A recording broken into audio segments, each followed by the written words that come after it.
ഇന്ന് രാവിലെ കുറച്ച് തെളിവൊക്കെ ഉണ്ട് കേട്ടോ. അതുകൊണ്ട് തന്നെ അമ്മച്ചിയുടെ വീട്ടിലെ പൂച്ചക്കുട്ടികളൊക്കെ ദാ റോട്ടിൽ കൂടെ കിടന്ന് അങ്ങോട്ടും ഇങ്ങോട്ടും മറിഞ്ഞ് കളിക്കുകയാണ് കേട്ടോ, വെയിലൊക്കെ ഉള്ളതുകൊണ്ടേ.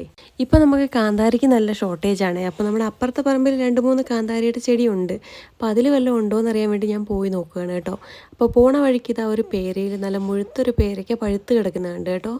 ഫോണിൽ കാണുമ്പോൾ അതിന് വലിയ മുഴുപ്പ് തോന്നുന്നില്ലെങ്കിലും നല്ല മുഴുപ്പുണ്ട് കേട്ടോ. അപ്പോൾ കൊച്ചിന് പേരയ്ക്കാന്ന് വെച്ചാൽ ജീവനാണ് കേട്ടോ. അപ്പോൾ ഞാനത് പറിച്ചിട്ട് അവന് കൊണ്ട് കൊടുത്തിട്ട് പിന്നെ കാന്താരി പറിക്കാൻ പോകാമെന്ന് വിചാരിച്ചേ. അപ്പോൾ ഞാനിങ്ങോട്ട് തൊട്ടപ്പോൾ തന്നെ അതിങ്ങോട്ട് അടന്ന് പോകുന്നു കേട്ടോ. അപ്പോൾ ഞാൻ വിളിച്ചപ്പോൾ തന്നെ അത് ആ പേരയ്ക്ക കണ്ടപ്പോൾ ഓടി വരികയാണ് കേട്ടോ ആൾ. ഭയങ്കര ഇഷ്ടമെന്ന് പറഞ്ഞാൽ ഫ്രൂട്ട്സിൽ ഏറ്റവും ഇഷ്ടം പേരയ്ക്കയും മാങ്ങയൊക്കെയാണ് കേട്ടോ. അതും കടിച്ച് കുറേ നേരം നടന്നോളുവേ. പിന്നെ ഞാൻ അമ്മയോട് പറഞ്ഞു അതൊന്ന് മേടിച്ചിട്ട് കഴുകി കൊടുക്ക്, വല്ല പുഴു ഉണ്ടോ എന്ന് അറിയാൻ വേണ്ടിയിട്ടേ.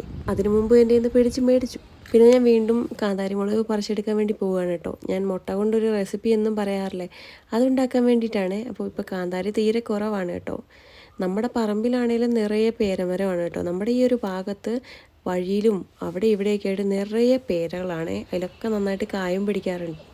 പറമ്പൊക്കെ വെട്ടി തെളിച്ചിട്ട് കുറേ കാലമായി കേട്ടോ. ഇപ്പം മഴ പെയ്തുകൊണ്ട് മൊത്തം കാടായിട്ട് കിടക്കുവാണേ. ഞാൻ ചെന്ന് നോക്കിയപ്പോൾ കാര്യമായിട്ട് കാന്താരിയൊന്നുമില്ല. എന്നാലും 3-4 ചെടിയിൽ നിന്നും അത്യാവശ്യം കിട്ടിയിട്ടുണ്ട്. എല്ലാം വെറൈറ്റി ആയിട്ടുള്ള കാന്താരികളാണ് കേട്ടോ.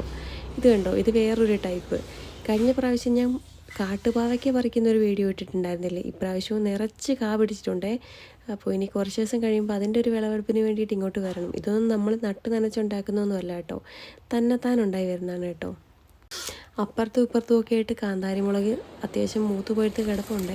പിന്നെ അതാ ഇവിടെ വെള്ളക്കാന്താരി നിൽപ്പുണ്ട് കേട്ടോ. വെള്ളക്കാന്താരി നമ്മൾ അങ്ങനെ ഉപയോഗിക്കാറില്ല, കാരണം എരിവ് കുറവാണ്. പിന്നെ മറ്റേതൊന്നും ഇല്ലെങ്കിൽ ഇത് തന്നെ ശരണം. അങ്ങനെ അതിൽ നിന്നും കുറച്ചെടുത്ത് പറിച്ച് കേട്ടോ. അത്യാവശ്യം നന്നായിട്ടുണ്ടായിരുന്നേ. അതിനിടയ്ക്കൂടെ മഞ്ഞളും വളർന്ന് നിൽക്കുവാണേ. അങ്ങനെ കുറച്ച് ആവശ്യത്തിലധികം ഉണ്ട്.